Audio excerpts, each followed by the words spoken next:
Bienvenue sur ma chaîne Espace Passion Parfum avec Isa.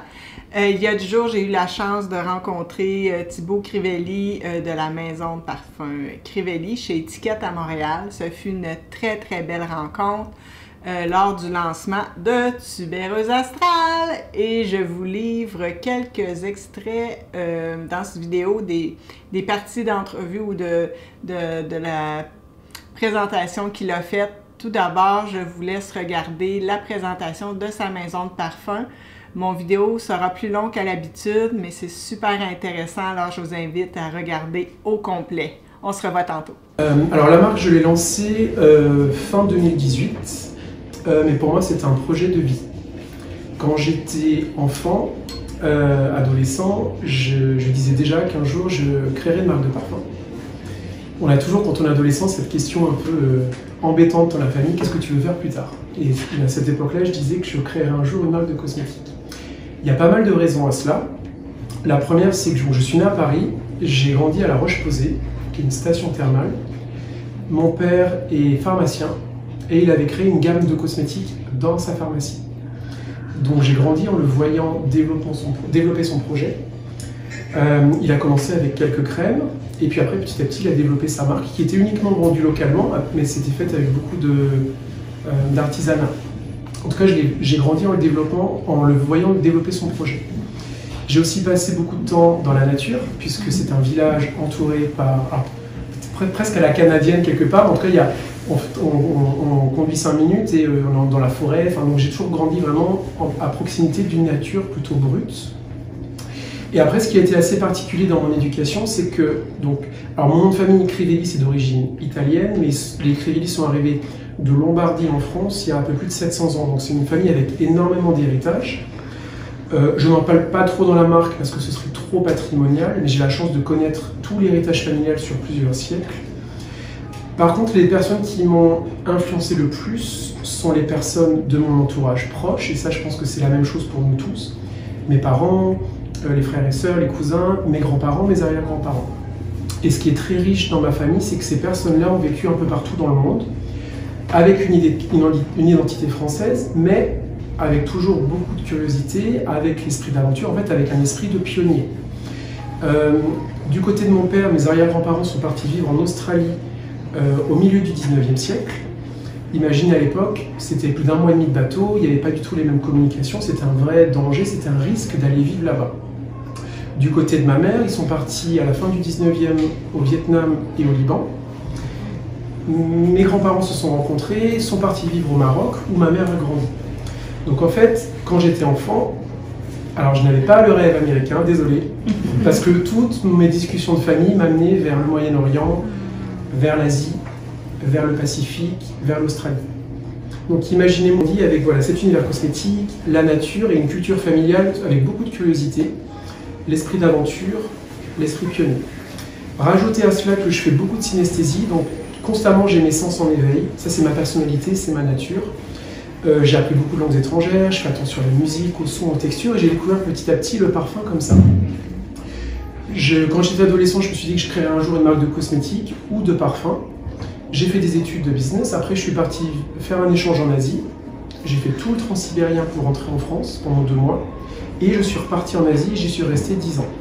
À Singapour et à Hong Kong, travaillant pour différentes maisons de parfums, en disant un jour que je créais ma marque de parfum, mais sans un agenda très clair. Mais en fait, quelque part, inconsciemment, je me préparais au lancement de la marque. Le fait d'être en Asie et de passer pas mal de temps en Australie, en Afrique, sur la route de la soie, m'a amené à découvrir beaucoup d'ingrédients de parfum dans leur lieu de culture. Les épices, le patchouli, le vétiver, le chocolat, le café, le thé, le bois de oud. Donc j'ai eu la chance de découvrir au quotidien le parfum dans un cadre plutôt naturel, un cadre brut, et avec ma manière de vivre qui est très sensorielle. Et donc cette connaissance-là du parfum, en fait, je l'ai développée au fil du temps. Le marché saturé de parfums qui se ressemblent. Et donc, ouvrir une nouvelle maison de parfum aujourd'hui, c'est quand même un vrai défi. Il faut beaucoup d'audace pour le faire. Peut-être un peu de folie aussi, mais en tout cas, il faut avoir une vraie force de proposition. À partir de là, je me suis dit qu'il était important de surprendre. il faut que les parfums soient très différents des parfums des autres maisons pour qu'il y ait une vraie valeur ajoutée sur le marché. Le deuxième point, c'est que je voulais de l'authenticité. Et en discutant avec des parfumeurs, je me suis rendu compte que j'avais vécu des expériences de vie très fortes. J'avais découvert le parfum de manière très différente des parfumeurs et qu'il était possible d'exploiter ces instants de vie dans la marque. Le dernier point, c'est que j'ai regardé un petit peu autour de moi et je me suis rendu compte de deux choses. La première chose, c'est que nos vies à tous sont des aventures pleines de sensorialité et pleines de surprises. Et nos moments de vie à tous qui sont les plus forts sont des moments pendant lesquels nous avons été surpris, mais aussi des moments pendant lesquels tous nos sens ont été mis en éveil. Ça, voilà, j'ai ce souvenir-là qui est resté à vie parce qu'il y a la surprise et la sensorialité. Et donc à partir de tout ça, je me suis dit, voilà, créez une maison de parfum qui va vous surprendre avec des parfums que vous n'avez jamais sentis auparavant. Et inspire-toi de moments de ta vie, pas pour une question d'ego, mais parce qu'il y aura une vraie authenticité derrière. Et choisis des moments de ta vie pendant lesquels tu as été surpris. Et à partir de là, brief des parfumeurs pour encapsuler ces instants dans des formules des parfums que tu vas partager avec d'autres personnes. Et donc c'est comme en fait si aujourd'hui le parfum c'était un vecteur d'expression, c'est comme si j'étais un peintre impressionniste ou un écrivain ou un musicien. En fait je m'inspire de ces moments de vie, de ces aventures, pas de voyage, ce sont vraiment des expériences qui m'inspirent. Je vais briefer des parfumeurs avec un mood board, avec des photos, des images, des sons. Et ensemble, avec le parfumeur, c'est un travail à 4 mains, nous allons encapsuler toute l'expérience dans le parfum et après nous les partageons avec vous. Et l'idée c'est que vous, individuellement, vous puissiez être surpris, connecté avec le parfum, mais pour des raisons qui vont être personnelles. C'est la raison, c'est en fait, les Maisons Crivelli, c'est presque une marque qui va passer, on est comme un passeur de sensations surprenantes, avec l'idée que vous viviez votre propre instant. Tubéreuse Astral, c'est un extrait de parfum. Moi qui adore la tubéreuse, dans ce parfum, c'est une tubéreuse qui est moderne, épicée, revêtue de cuir, une essence onctueuse et diaphane qui est éclairée par la lune et les étoiles. Je perçois de la lumière blanche dans ce parfum. C'est une tubéreuse assez sage et câline, pas trop sauvage. J'ai beaucoup porté ce parfum cette semaine. C'est un parfum à porter vraiment en toute occasion. C'est une tubéreuse qui est un peu fruitée et lactée. L'aspect fruité va être apporté entre autres par l'osmanthus qui va amener un petit peu un côté abricoté. Le cuir, il y a du cuir dans ce parfum et le cuir met en scène la noirceur du ciel. Puis ça occupe une place assez importante dans ce parfum. C'est un très très beau travail du parfumeur Quentin Biche. J'ai moi-même une histoire familiale où on regardait les étoiles. Je restais dans une forêt sur le bord d'un lac, on se couchait sur le quai et on regardait les étoiles filantes au mois d'août. C'était fascinant. Il y a deux facettes dans la tubéreuse. Il y a une note de tête un peu verte, un petit peu sale, un peu narcotique, que je n'aime pas du tout personnellement. Et il y a une note de fond un peu plus crémeuse que j'aime énormément. Je ne crée pas les parfums pour moi, je l'ai créé pour vous, mais celui-là, je voulais aussi qu'il me plaise à moi. Et c'était important, parce que je voulais vraiment aimer le porter. Notamment, j'avais découvert des parfums de la tubéreuse que j'aimais. Ce n'était pas du tout des benchmarks pour créer, parce que nous ne créons pas en fonction des autres marques, mais je voulais que celui-là me plaise. Après, mon souvenir, c'était des moments très personnels, des moments passés avec mon père quand j'étais jeune. Mon père aime beaucoup. Alors, il est plutôt scientifique, parce qu'en France, un pays ici pour devenir pharmacien, c'est beaucoup d'années d'études, beaucoup de sciences. Et il aime beaucoup tout ce qui se rapporte au ciel. Il a appris à piloter des avions, c'est un fan d'astronomie, il a eu énormément de livres sur la conquête spatiale, il avait rencontré Neil Armstrong, enfin, vraiment il est passionné par tout ce qui concerne le cosmos. Et donc quand on était enfant, quand j'étais enfant, on passait beaucoup de temps ensemble et il m'emmenait voir les étoiles. Donc j'ai eu des souvenirs avec lui à aller voir la Voie lactée, j'ai des souvenirs de fin d'été d'avoir vu des étoiles filantes, il y a des moments dans ma vie, je me souviens, j'étais en Mongolie, j'ai fait un trek à cheval, il n'y avait aucune ville autour, donc il y avait le ciel pur. C'est la seule fois de ma vie, en 40 ans, que j'ai vu la Voie lactée sans aucune pollution lumineuse, c'était fantastique. J'ai aussi des souvenirs de comètes quand j'étais enfant, je ne sais pas si c'était Hale-Bopp ou Halley, mais dans les années 90, mais voilà, tout cet univers stellaire, ça m'a toujours plu. et j'ai très souvent la tête vers le ciel aussi. Et donc pour ce parfum, c'est un moment pendant lequel on regardait les étoiles et je sentais les tubéreuses. Donc il y avait la diffusion de tubéreuses la nuit, donc dans un univers sombre, mais avec la lumière des étoiles, le scintillement, la lumière de la lune, et cette diffusion des tubéreuses, mais qui n'était pas trop entêtante, qui était beaucoup plus aérienne, élégante, presque comme si vous aviez la fleur qui flottait dans l'air. Et donc nous avons travaillé une tubéreuse, nous avons caché cette facette que j'aime moins par une note poudrée pour évoquer le scintillement des étoiles. Nous avons utilisé deux notes que sont la cannelle et les graines de carotte. La cannelle est chaude et poudrée. La graine de carotte est poudrée et fruitée. Elle a un côté un peu pêche et abricot que vous ressentez dans le parfum. Il y a un côté un peu peau de pêche. Après, vous avez la tubéreuse qui va se dévoiler, mais avec son côté un peu plus crémeux.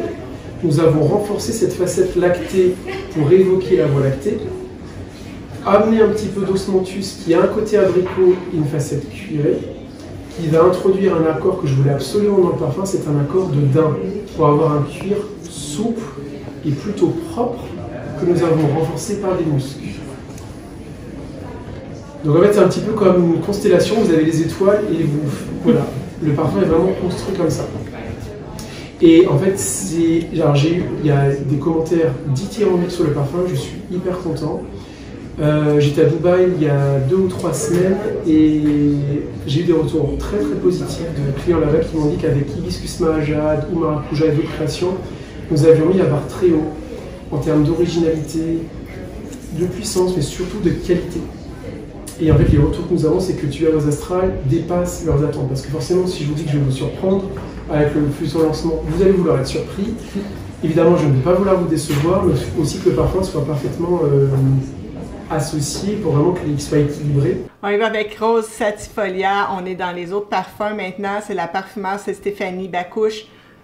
C'est un parfum qui est assez extraordinaire pour vraiment comprendre la direction artistique de la maison. C'est une promenade au bord de la mer. Il y a beaucoup de vent, il y a des roses, il y a un ciel bleu, mais avec du rose dedans.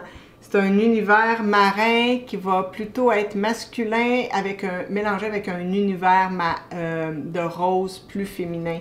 C'est un parfum qui a une luminosité très contemporaine. C'est une rose assez cristalline, avec un absolu d'algues salées, c'est très intéressant. Il y a de l'orange sanguine aussi, il y a une pointe de romarin dans ce parfum, il y a de la baie rose, puis une rose centifolia magnifique. Tout ça, là, il est bercé aussi par des mosques. C'est un parfum qui est très, très populaire ici à Montréal. Maintenant, on s'en va voir Santal volcanique. Alors, avec le Santal ici, c'est un autre parfum. Le parfumeur, c'est Richard Ibanez. Le bois de Santal classique, il est plutôt crémeux, figue et fumé, alors qu'ici, il est travaillé surtout en contraste avec beaucoup de fraîcheur. Thibaut Crivelli était sur un volcan en éruption et il a senti le Santal brûler. La nuit précédente, il était dans un campement sur une plantation de café avec des amis. Et le matin, ils avaient bu un café épicé avec du gingembre, de la cardamome. Puis il a voulu utiliser dans ce parfum aussi de la limette qui va amener de la fraîcheur et de l'altitude. Hein? On perçoit une note de café, mais qui n'est pas trop sweet. Ouais. Pour créer de la texture de bois brûlé, bien, ils ont utilisé du cèdre. Qui va donner un petit côté asséché au parfum. En fait, ils avaient dormi près du volcan, donc ils entendaient le gros grondement sourd de la montagne la nuit, puis il y avait des nuages de fumée. Alors, dans ce parfum, ils ont utilisé des mosques pour représenter les nuages de fumée. C'est un parfum qui est assez clean, qui est aphrodisiaque, énergisant. Je dirais, c'est un Santal qui est explosif. Bois d'Achaï de la parfumeur Dorothée Piotte. Ça représente un trek en forêt après la pluie. Thibaut Crivelli adore s'immerger dans la forêt, sentir les écorces et écouter les oiseaux. Après, dans ce trek, ils avaient bu un thé noir avec de la cannelle dans une clairière. Il avait mangé des baies sauvages, des mûres, du cassis, des myrtilles. Et on sent les myrtilles là-dedans. Ici au Québec, on appelle ça des bleuets, mais ça sent le bleuet. D'où l'idée d'avoir un contraste vraiment dans ce parfum entre le fumé et les fruits acidulés. Ils ont parfaitement réussi. Ce parfum a un côté chai tea, un côté fumé et beaucoup de bois. Il y a des notes de bois sec comme le cèdre. Il y a presque toutes les facettes du bois là-dedans, sauf le santal. Il y a des bois fumés. Il y a un côté cuir qui est apporté par le bouleau. Il y a du patchouli, du papyrus. Il y a une note de cire d'abeille. C'est vraiment un parfum assez complexe avec du thé noir, de l'absolu, de bourgeon de cassis. Il y a une facette qui va être poudrée par la cannelle et la myrtille. C'est un parfum, c'est ça, très complexe et à découvrir vraiment sur peau. Maintenant, on va voir Papyrus moléculaire, qui est une autre parfum. La parfumeur, c'est Leslie Girard. C'est vraiment, ce parfum, il est né là quand il a eu une vision de femme qui fumait le cigare et qui tressait du papyrus en même temps. L'idée était en fait d'avoir les deux facettes dans un parfum. Il y a une note un peu plus douce avec de l'iris et le santal.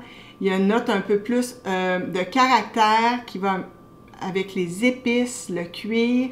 Il y a une note de feuilles de tabac dans ce parfum. Pour ceux qui aimaient Santal 33 de Le Labo, l'ouverture, l'envolée, les premières minutes, ça se ressemble. C'est similaire, mais après ça, dès que c'est posé sur peau, la différence, il y a vraiment une différence.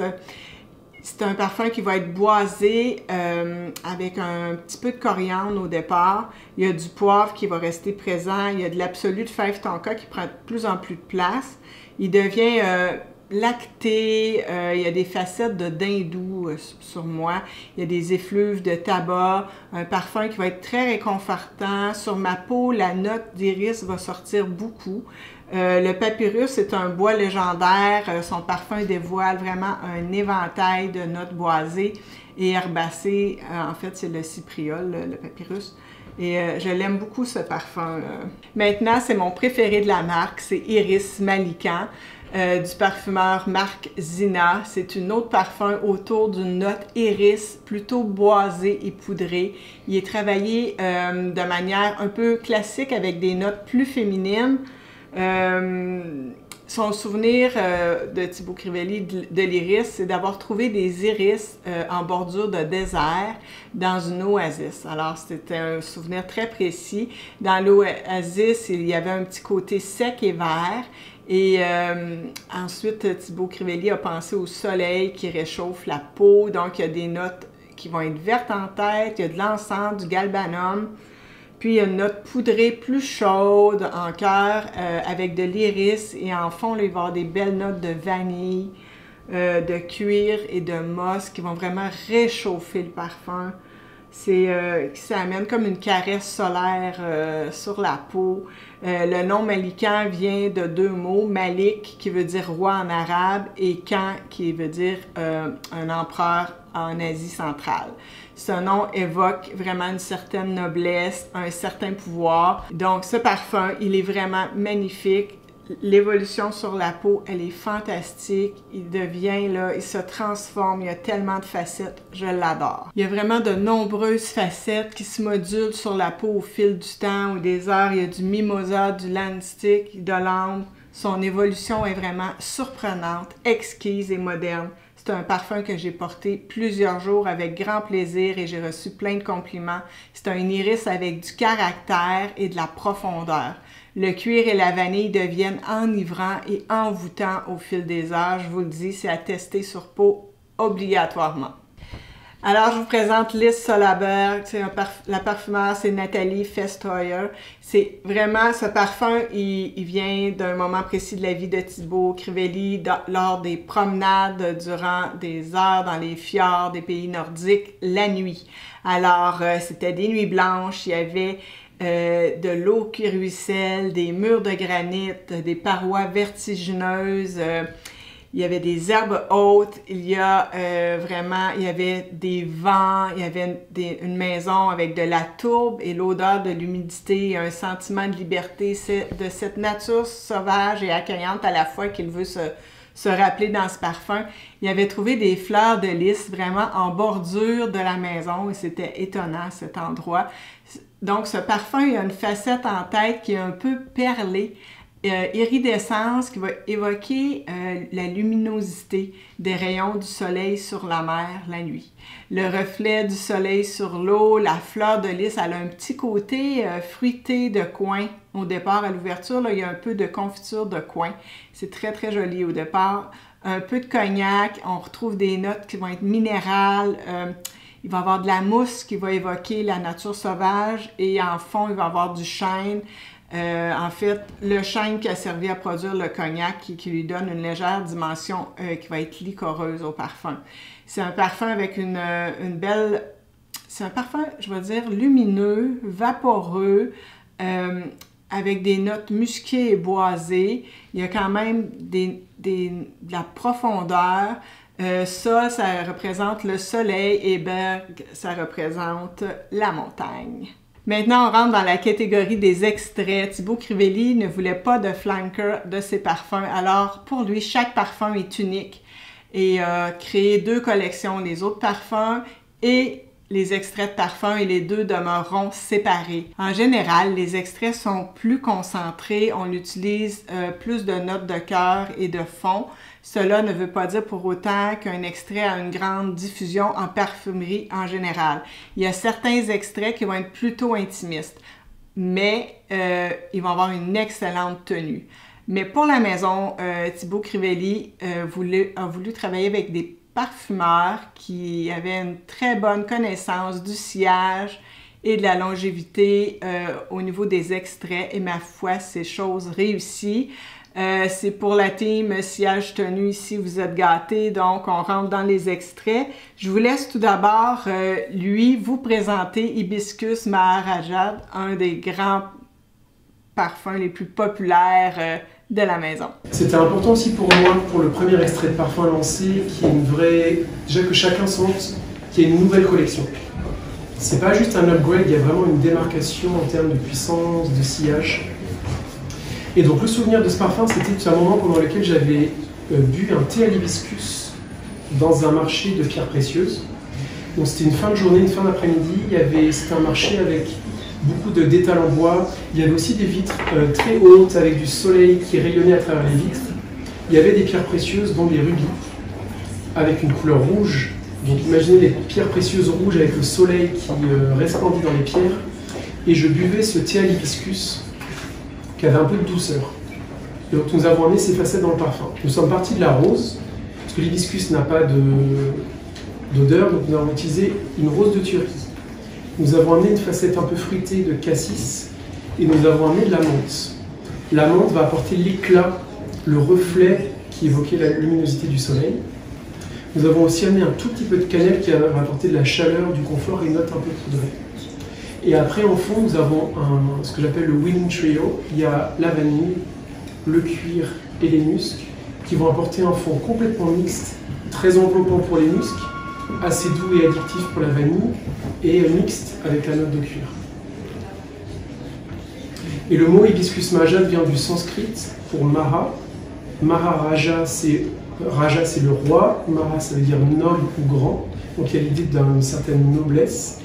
Et jade, c'est comme le jade, j'ai enlevé le E pour utiliser ce mot Maharaja. Pas de lien avec l'Inde, je voulais quand même un nom très évocateur. Alors quand j'étais petit, ma mère portait Shalimar et Samsara, donc peut-être qu'inconsciemment j'ai été porté vers cet univers-là. Et j'étais pas en Inde d'ailleurs pour ce parfum. Mais je voulais un nom qui soit très évocateur et qui soit un peu exotique, qui note une certaine noblesse et une puissance. Et c'est devenu en fait notre parfum emblématique, c'était un des best-sellers aussi, pour le confort. Toutes les personnes qui le mettent reçoivent un nombre de questions et de compliments incroyables. Et si vous ne l'avez pas encore porté, il faut le vivre pour comprendre. Et souvent d'ailleurs je dis aux gens, portez-le. Alors vous pouvez mettre 1 ou 2 sprays. Personnellement, c'est un peu mon go-to perfume, donc je spray un petit peu plus. Et aussi souvent j'ai des échantillons dans mon sac parce qu'en fait dès que je le mets, je suis arrêté dans le métro, je suis arrêté dans la rue. Honnêtement à Paris, les inconnus ne viennent jamais vous parler parce qu'on n'est pas connus pour être très amicaux. À la pharmacie, les gens posent des questions, enfin, en fait partout. Et donc aussi c'est un parfum qui a créé un bouche-à-oreille énorme et qui est porté aujourd'hui aussi par beaucoup de célébrités. Maintenant, patchouli magnétique en extrait toujours avec le parfumeur Quentin Biche. C'est un extrait vraiment fort original autour du patchouli. C'est pour les amateurs de patchouli. Ça peut être une note clivante. Ils ont pris une direction totalement assumée pour développer un parfum pour les fans du patchouli. Ils ont débuté l'exploration avec du frangipanier, puis ils ont voulu amener ce parfum avec une dimension électrique. Ceci a eu pour effet vraiment d'élever le patchouli. On sent la terre, l'humus, la forêt mouillée. Ils voulaient vraiment sortir le patchouli du sol. Il y a une odeur de forêt après la pluie. Ce patchouli a quand même un côté lacté et tropical par des notes de pêche et de gardénia. Il y a aussi une note chocolatée du patchouli là, qui revient. Sur moi, il y a de la poudre de cacao. C'est comme si je sens presque de la poudre de cacao aussi qui ressort. Ce patchouli ne sombre jamais dans le côté trop liquoreux qu'on sent dans la plupart des autres patchoulis. C'est un parfum que l'on doit arriver à dompter parce qu'il est fulgurant au départ. Il y a un départ vraiment très intense, puis si vous le laissez se reposer, il va venir s'enrichir et il va avoir un petit côté cuiré, puis il va vraiment tout un sillage, ce parfum à tester pour les amateurs de patchouli. Un autre de mes favoris, c'est Ambre Chromatique, qui est un extrait de parfum, toujours par le parfumeur Quentin Biche. Alors, l'ambre, c'est un accord souvent de matière naturelle. Les notes ambrées classiques sont assez souvent onctueuses, crémeuses, avec de la vanille et du benjoin. Il y a une autre facette de l'ambre aussi, qui est son côté plus sec et un peu plus résineux. Le benjoin, ça provient d'une résine d'arbre. Alors, ce parfum-là, il provient d'un souvenir de trek la nuit dans une forêt tropicale à la recherche de benjoin. Thibaut Crivelli a parcouru le monde à la recherche justement des matières premières. C'était fabuleux ces histoires. Alors, ce parfum provient de cette recherche-là. C'est un parfum avec un côté sombre et un côté très épicé pour évoquer un peu l'adrénaline de la forêt la nuit, mais il y a aussi un côté coloré pour évoquer toutes les couleurs des forêts tropicales. Il y a des notes épicées qui vont être apportées par la baie rose. Il y a de l'encens qui vont donner un peu de lif, qui vont surélever le parfum. Il y a une note de rhum dans ce parfum qui est apportée par deux ingrédients, le davana, qui est une fleur, mais aussi par l'osmanthus, qui donne le côté liqueur d'abricot. Et en fond, on retrouve des notes plus sweet et classiques de vanille, de benjoin et un peu de patchouli. Il débute là sur une note très épicée, puis il se réchauffe et s'arrondit, il se module, il est très très riche et complexe ce parfum. Ça a été une fantastique découverte, je l'ai découvert il y a quelques mois et j'ai adoré le porter chaque fois. Une richesse dans ce parfum inégalée, c'est très très joli. Alors on s'en va voir Oud Maracuja, qui est un extrait du parfumeur Jordi Fernandez. Ils ont attendu 4 ans, la maison Crivelli, avant de lancer leur premier oud. Ils voulaient surprendre vraiment avec un oud qui soit différent et qui soit international. Monsieur Crivelli a passé 5 semaines dans le Golfe pour bien comprendre l'engouement et l'histoire autour du oud pour cette population. Il y aura plusieurs parfums au oud dans cette collection, dont un s'en vient sous peu. Vraiment, il va y avoir une nouvelle sortie très prochainement. Alors, pour le premier oud de la collection, il voulait un parfum, un oud fruité. Il avait ce jour-là goûté un fruit de la passion et le mix oud et fruits de la passion a été une révélation, puis ça s'était jamais vu dans un parfum, donc son souvenir, c'est ça. Il veut une note de fruits de la passion qui va être très juteuse, très lumineuse et un peu de safran pour amener un petit peu de punch. Ce fut vraiment un très grand succès. Ce parfum, il est à la fois lumineux et sombre par le bois de oud. Il y a le safran, la rose de Turquie, du benjoin du Laos. Il y a de la ciste. En fond, le patchouli et la vanille vont sublimer le tout. Et vraiment, ils utilisent le label Eau pure des matières premières, qui utilise vraiment des extraits qui regroupent les plus belles matières premières de la maison de parfum Givaudan dans la plupart de leurs extraits. C'est ces extraits-là, et c'est très, très qualitatif. Je ne vous parle pas de Oud Stallion, qui est un autre parfum de la catégorie Oud et extrait de Jody Fernandez, parce que je ne l'ai pas testé sur peau. C'est le seul que je me suis rendu compte que je n'avais pas testé, donc je vais le tester et je vous en reparle très bientôt. Alors j'espère que cette vidéo vous a plu. Laissez-moi en commentaire vos impressions sur la maison Crivelli, lesquelles vous voulez essayer, lesquelles avez-vous déjà essayé. Abonnez-vous à ma chaîne et likez la vidéo si le contenu vous plaît. Ça me fait toujours chaud au cœur de lire vos commentaires. Au revoir!